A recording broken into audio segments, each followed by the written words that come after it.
Welcome to the Debate Podcast, where we break down some of the biggest financial decisions people face. Today's topic hits close to home, literally, buying versus renting. Which is the better path to financial freedom? The housing market is volatile, mortgage rates are changing, and people have strong opinions on this. So, which one really sets you up for success? I'll be debating with my second self, and we're going to look at everything from upfront costs to long-term impact on wealth. Let's get into it. I think buying a home has some serious advantages that go beyond just having a place to live. When you buy, you're building equity every month, and that's like paying yourself instead of a landlord. Not to mention, a lot of people see their homes appreciate in value. Over 20 or 30 years, owning property can be like planting a financial tree that just keeps growing, offering both stability and future wealth. Isn't that what financial freedom is all about? True, but renting has its benefits too, especially when it comes to flexibility. As a renter, you're not tied to one location. You don't have to worry about the market value of your property, maintenance costs, or even interest rates. Plus, instead of sinking a huge down payment into a house, you can invest that money elsewhere. In fact, by avoiding a mortgage, you can keep your capital liquid, ready to respond to any opportunity that comes your way. For some, financial freedom is about flexibility, mobility, and not being locked into one asset. Let's start with the numbers. To buy a home, you usually need a down payment of about 20% of the purchase price. So on a $300,000 home, that's $60,000 up front. Now, a lot of people might think that's a huge amount, but remember, this down payment is a direct investment in your own property. With a 4% interest rate on a 30-year mortgage, your monthly payment would be around $1,432. Each month, a portion of that goes toward the principal, meaning it's building equity in your home, not just disappearing like rent. It's a long-term commitment to an asset that grows in value. True, but let's consider renting from a cash flow perspective. With renting, there's no down payment, only a security deposit, usually 1 or 2 months' rent.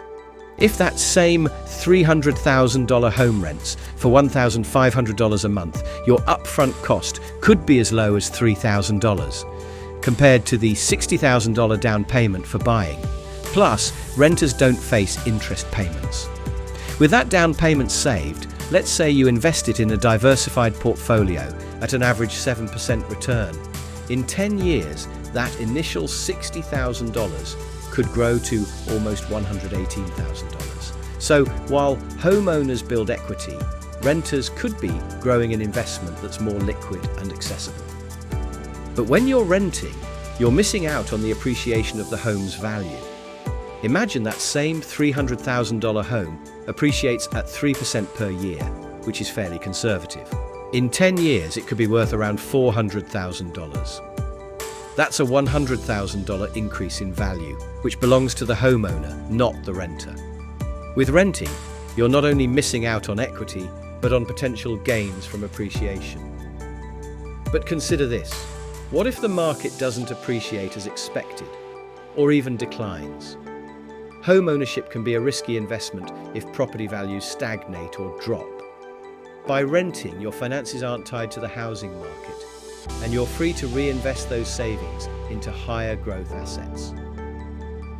Stocks, for instance, have averaged around 7 to 10% annually. For a renter investing that saved down payment, they might see returns that exceed real estate appreciation. Let's dig into one of the most overlooked costs of home ownership: maintenance. Owning a home comes with constant upkeep. Experts suggest budgeting 1 to 2% of the home's value each year for maintenance. For a $300,000 home, that's around $3,000 to $6,000 per year. And then there are unexpected repairs: a leaky roof, a broken water heater, a cracked driveway. These can add up quickly, and they're non-negotiable if you want to keep your property in good shape. As a renter, you're not responsible for any of this. You call the landlord, they handle it, and you save money. And let's be honest, a lot of stress. But those maintenance costs aren't just expenses. They're also investments in the value of your property. If you replace an outdated HVAC system or upgrade your kitchen, you're increasing the home's value. When it comes time to sell, you could recoup those costs and potentially more. For a homeowner, maintenance and repairs are part of building long-term wealth. A well-maintained home appreciates better, often selling for more than comparable properties that haven't been updated. Isn't it worth investing in something that will ultimately add to your financial security? Sure, but consider the opportunity cost. As a renter, you could take that $3,000 to $6,000 per year you'd otherwise spend on repairs and invest it. Let's say you put $4,500 annually into an index fund with a 7% average return. In 10 years, that annual investment could grow to about $65,000. Renting allows you to avoid property upkeep costs and invest that money elsewhere, potentially yielding a higher return over time than property appreciation. But not all investments guarantee a steady return. The real estate market is unique. It has the dual benefit of appreciating steadily over time and providing a tangible, usable asset. Unlike stocks, which can plummet, a home maintains its value as a basic necessity. The stability of real estate, even in slower growth periods, often makes it a safer, more predictable investment. With renting, you're subject to rent increases, and if the market becomes competitive, you might end up paying more for less stability. Let's dive deeper into long-term wealth building. When you buy a home, each mortgage payment builds equity, creating a kind of forced savings account. Say you've paid off your $300,000 home in 30 years. Even with modest appreciation, your home could be worth $750,000 by then. That's a substantial, tangible asset you own outright. Renting simply doesn't offer that kind of equity-building potential. Yes, but renting allows for a different kind of wealth building. For instance, instead of locking up $60,000 in a down payment, a renter could invest that sum in stocks, bonds, or a mix of assets that offer higher liquidity. Over 30 years, with an annual 7% return, that initial investment could grow to over $500,000. And if you're putting aside the money saved from avoiding maintenance, property taxes, and homeowners insurance, that investment grows even more. You're not sacrificing wealth building with renting, you're diversifying. But with stocks, there's volatility. Imagine investing in a portfolio that drops 30% just as you're nearing retirement. Real estate, however, has consistently proven to appreciate over the long term.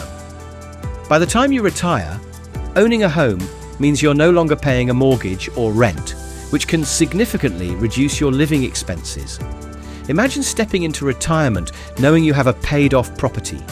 Isn't that peace of mind worth the long-term commitment? But liquidity matters too. With renting, you have access to your capital without needing to sell or refinance. If a major opportunity arises, your money isn't tied up in property. Real estate is an illiquid asset, meaning it can take months, if not years, to sell, depending on market conditions. Renting frees up your finances, providing liquidity and flexibility that homeowners simply don't have. In a fast-paced economy, being able to respond quickly to financial opportunities can be invaluable. There's a lifestyle component to consider too. Renting offers unmatched flexibility. If you want to move across the country for a job or just explore a new city, it's easy as a renter. You give notice, pack up, and go. Homeowners don't have that luxury. If you need to move, you're responsible for selling the property or finding renters if you can't sell. Being a homeowner often means tying yourself to a specific area for a long period. In today's economy, career changes and relocations are common, and renting supports that flexibility. That flexibility can be a double-edged sword though. When you rent, you're at the mercy of the landlord, and there's always the possibility of rent increases. Meanwhile, a mortgage on a fixed-rate loan stays predictable.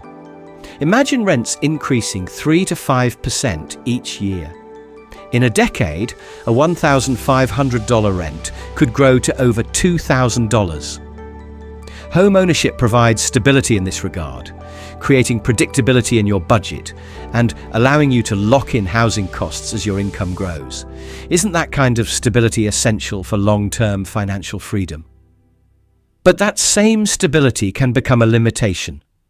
Imagine a homeowner in a rapidly declining neighborhood. Selling becomes difficult, and they're stuck with an illiquid asset. Renting, on the other hand, offers a way to adapt. If an area's cost of living rises, or if you want to downsize to reduce expenses, you're free to adjust your housing without the weight of a mortgage. Financial freedom, for some, means the ability to adapt as life changes, and renting provides that adaptability. Let's talk about the intangible benefits. Owning a home brings a sense of pride, accomplishment, and stability. It's your space, and every improvement you make adds to something that's truly yours. You're not just investing money, you're investing in your own lifestyle, community, and legacy. For many, a home symbolizes security, a place they can retire in, and something to pass on to the next generation. True, but renting can also be freeing. As a renter, you don't have the mental weight of a mortgage, property taxes, or the responsibility of maintaining a home. Renting offers a lifestyle that's lighter and less encumbered. You can focus on experiences, travel, or even investing more aggressively without the constraint of property management. Financial freedom for some is about living with fewer burdens. But doesn't real freedom come from knowing you have a stable place to live? A home that's paid off, that no one can take away, offers unmatched peace of mind. You're not at the mercy of landlords or rent increases, and every dollar you've paid into the mortgage has gone towards securing a long-term asset. Isn't that worth the sacrifice? That stability is valuable, but so is the freedom of choice. Financial freedom isn't one size fits all. Some people value roots, while others value wings. Renting can be just as empowering, offering a flexible, financially smart way to grow wealth while maintaining lifestyle freedom. So there you have it. Two perspectives on what housing can mean for financial freedom. Buying offers equity, stability, and a long-term asset, while renting provides liquidity, flexibility, and investment opportunities outside of property. Which path leads to financial freedom truly depends on personal goals and how one defines stability and wealth. It's all about priorities. If you value ownership, community, and a tangible asset, buying may be the way to go. But if you crave flexibility, mobility, and more diverse investments, renting could be the smarter path. Ultimately, financial freedom means different things to different people. Listeners, we'd love to know where you stand. Would you prefer to buy a home and build long-term equity? Or are you in favour of renting and investing the difference? Share your thoughts in the comments and let's keep the conversation going.